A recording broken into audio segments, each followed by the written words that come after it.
जय जगन्नाथ। चलतु आज स्वीट कॉर्न ढोकला आम शिखा।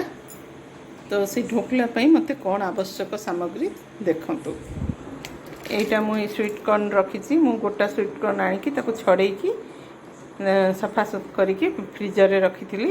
आज काढ़ी देती काली सका जो बिरी चाउल बतुरेबी ता सहित मिसेकी ग्राइंड करी।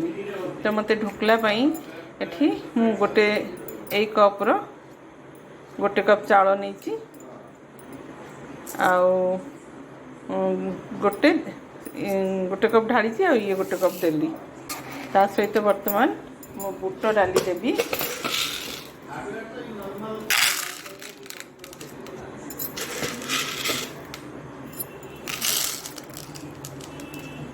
बेसी दरकार नहीं बुट डाली हमको हाफ कप दरकार ये कहीं स्वीट कॉर्नटा मिसुची से बुट डाली परिमाण आ बिरी डाली परिमाण टी कम हो हाफ कप देवी आउ हाफ कप बिरी डाली देवी।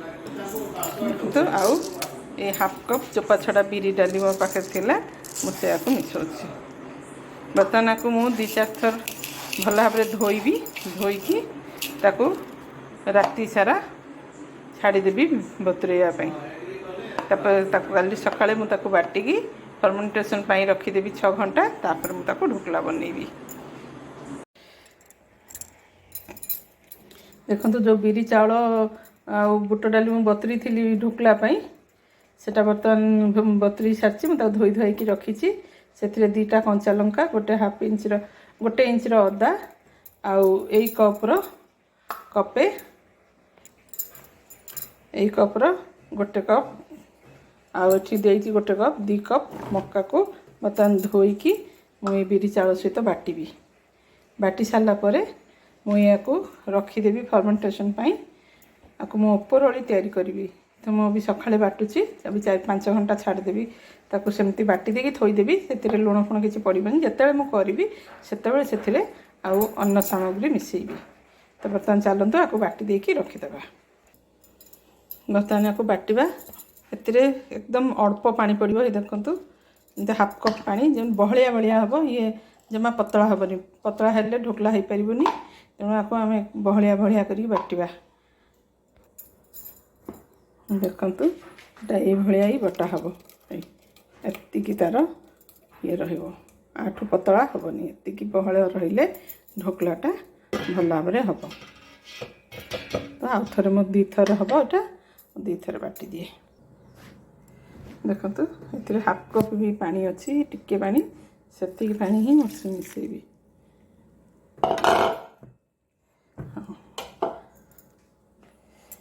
अभी आपको बाटीदे। एमती यहाँ बटा हो गला। बर्तमान या आम रखीदे। ये देखो ये सेटा हम आपको ढांकी छाड़ी दूसरी।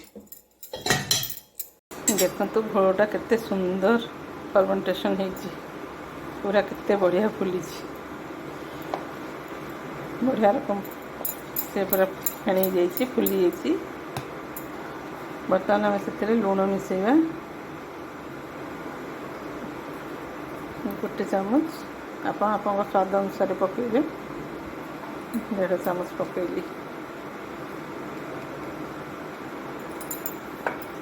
तापर आम से टिके हलदी मिसेवा टिके कलर आम अल्प टिके हलदी मिसेवा 2 इंच खंडे पकेवा बेसी नहीं।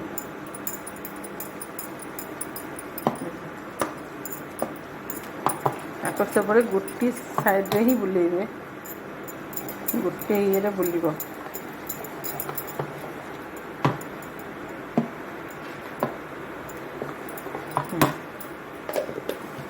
बर्तमान आम से तेल पकेवा जेकोसी रिफाइन ऑयल आप पकई पारे। मु ऑलिव ऑयल पकाऊँ।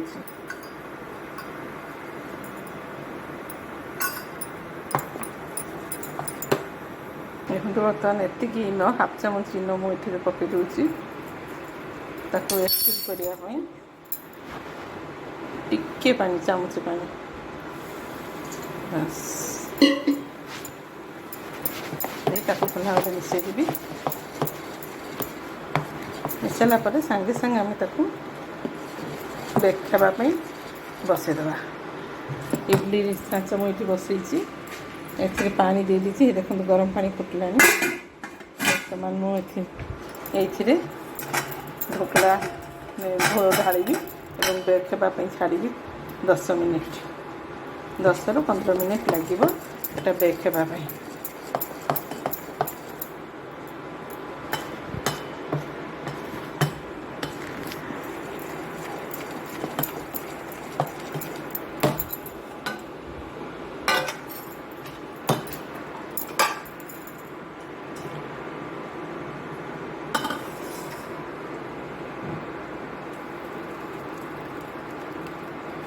ବେଶୀ ଢାଳିବେନି।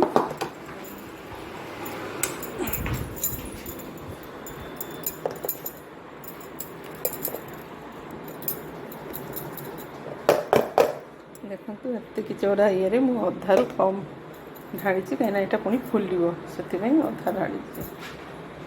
ବର୍ତ୍ତମାନ ଆମେ ବସାଇଦେବା।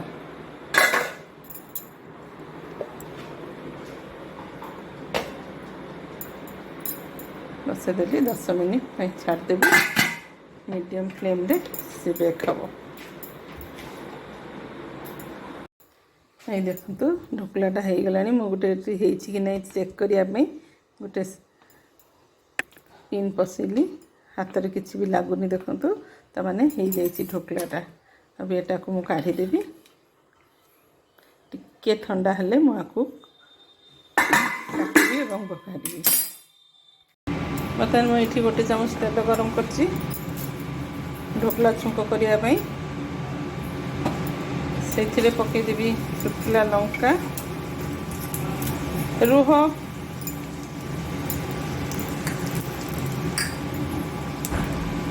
ସୋରିଷ ଫୁଟଣ ଆଉ ଜିରା। ଏଇଟା ବର୍ତ୍ତମାନ ସ୍ଟିମ୍ କରିଦେବା। ଜିରା ଗୋଟେ ଚାମଚ ଆଉ ହେଙ୍ଗୁ ତା ସ୍ୱାଦ ଅନୁସାରେ ଦେବେ, ଟିକେ 2 ପିଞ୍ଚ। ଆଉ 1.5 ଚାମଚ ଚିନି ଦେବେ। ଚିନି ଟିକେ ଦେଲେ ଢୋକଲାଟା ଭଲ ଲାଗେ।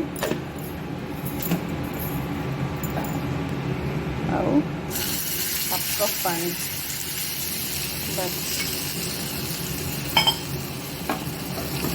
ଚିନିଟାକୁ ଭଲ ଭାବରେ ମିଶାଇ ଦେବେ। ମିଶାଇ ଦେଲା ପରେ ଆମେ ସେଥିରେ ଢାଳି ଦେବୁ।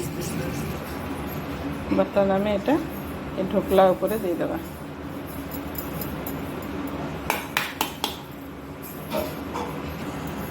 କରି ପତ୍ରଟା ଫ୍ରାଏ ହେଇଯାଇଛି, ତାକୁ ବି ଆମେ ତାପରେ ଦେଇଦେବା। ବର୍ତ୍ତମାନ ଢୋକଲା ମୋର ରେଡ଼ି।